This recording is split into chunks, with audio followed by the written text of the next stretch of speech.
1000 दिनों का प्रलयकारी समय, नव संवत्सर 2082 की बड़ी घटनाएं, विश्व गुरु की ओर बढ़ता भारत, विश्व पटल पर हिंदुत्व का उगता सूरज, विपक्षी ताकतों का बेनकाब होता चेहरा, दिल्ली से बंगाल तक क्या क्या होना अभी बाकी है। देखना ना भूलें धर्म ज्ञान पर। चैत्र नवरात्रि से हमारे हिंदू नववर्ष नव संवत्सर 2082 की शुरुआत हो चुकी है। मार्च से 30 मार्च से इस नववत्सर की पहली आतंकी घटना कश्मीर में जो हुआ हमने देख लिया।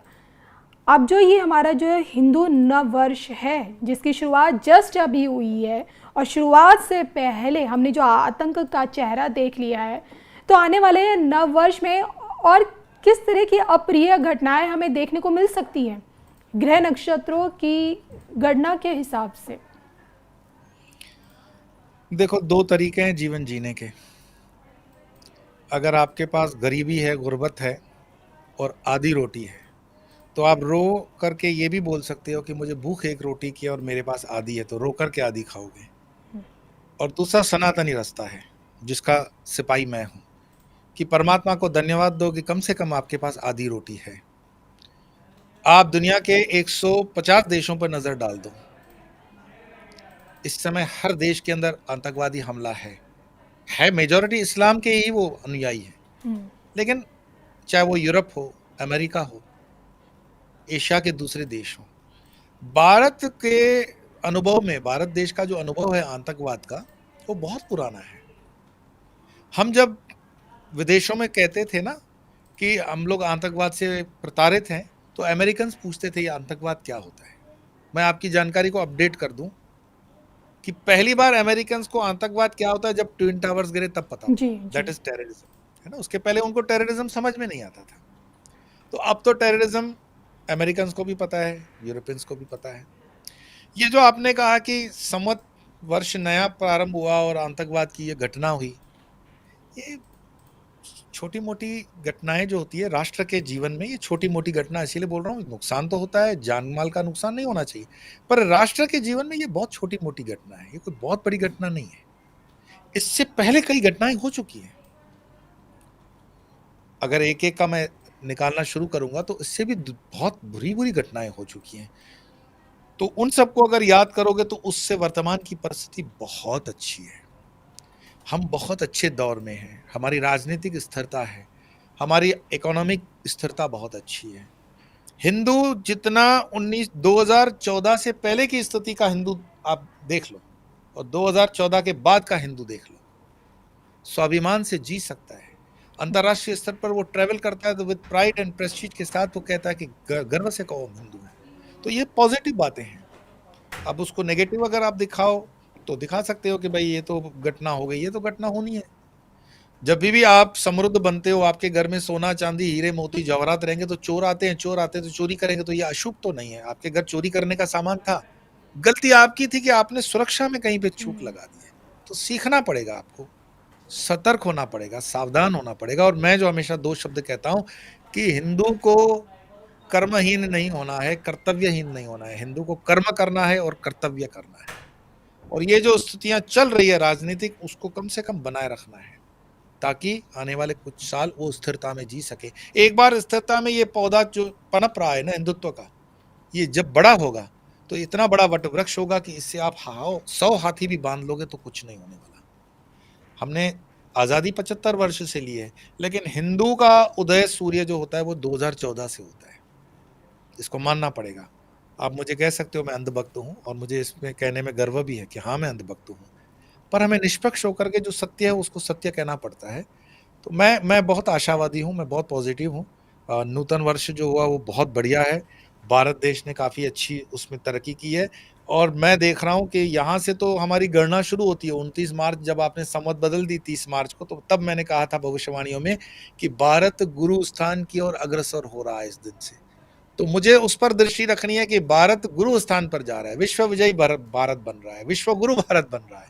और उसमें दो चार ये वारदातें हो जाए तो उससे हमारे मन को कोई ठेस विशेष नहीं लगनी चाहिए। हमारा मनोबल क्षात्र धर्म वाला होना चाहिए। हम जीतेंगे और हमेशा जीतेंगे। हम थे, हम हैं और हम रहेंगे। सनातन था, सनातन है और सनातन रहेगा। इसमें निराश होने की कोई बात नहीं है। गुरुजी, जाते जाते 2026 में क्या ममता बनर्जी रहेंगी पश्चिम बंगाल की सत्ता में? मैं तो जवाब दे दूंगा आपके प्रश्न का। आप अच्छे पत्रकार हो, आपका मन क्या कहता है? नहीं गुरुजी, आप बताइए क्या कहता है। मुर्शिदाबाद में जिस तरह से हिंदुओं का जो कत्लेआम है, उस तस्वीर के बाद एक्चुअली बंगाल को क्वीन मिलेगी या फिर किंग? नहीं, पिछली बार ही बंगाल के अंदर बीजेपी आ रही थी और बीजेपी ने बहुत अच्छा एक अपना परफॉर्मेंस दिया हुआ है।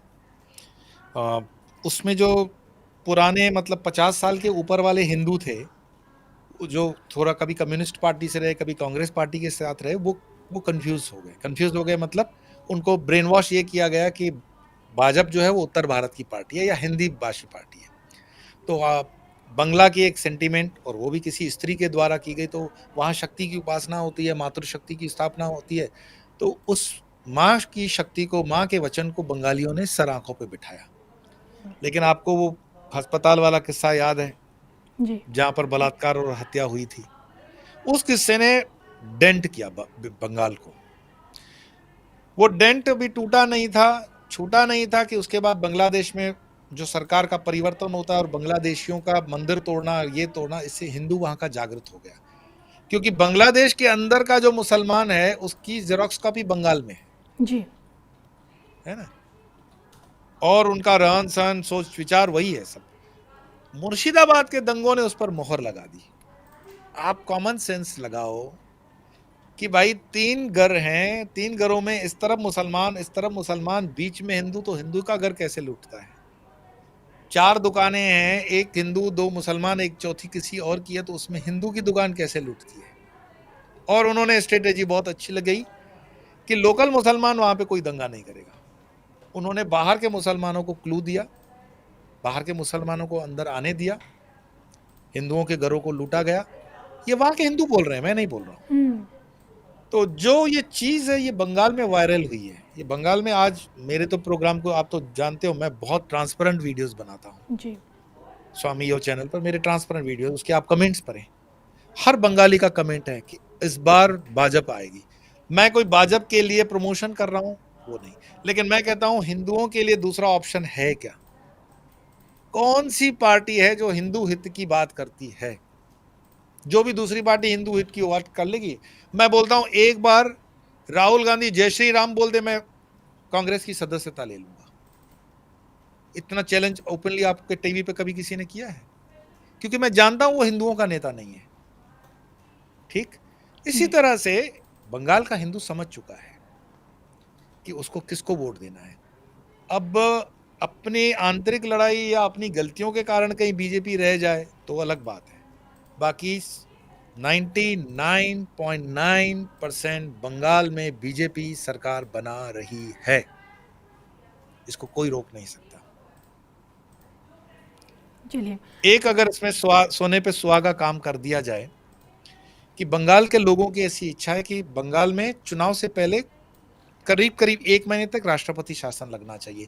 पिछली बार भी बीजेपी ने थोड़ा सा ये ताकत नहीं दिखाई। जी। बीजेपी को सुप्रीम कोर्ट की चिंता नहीं करनी चाहिए। 30 दिन के लिए बंगाल के अंदर राष्ट्रपति शासन लगा करके चुनाव कराने चाहिए। बीजेपी जीत रही है।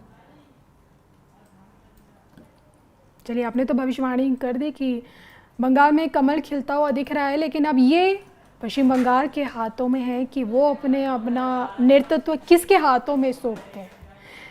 स्वामी जी, समय देने के लिए आपका बहुत बहुत धन्यवाद और बातचीत करने के लिए भी बहुत बहुत धन्यवाद। इसी तरह मिलते रहेंगे। नमो नारायण। नमो नारायण।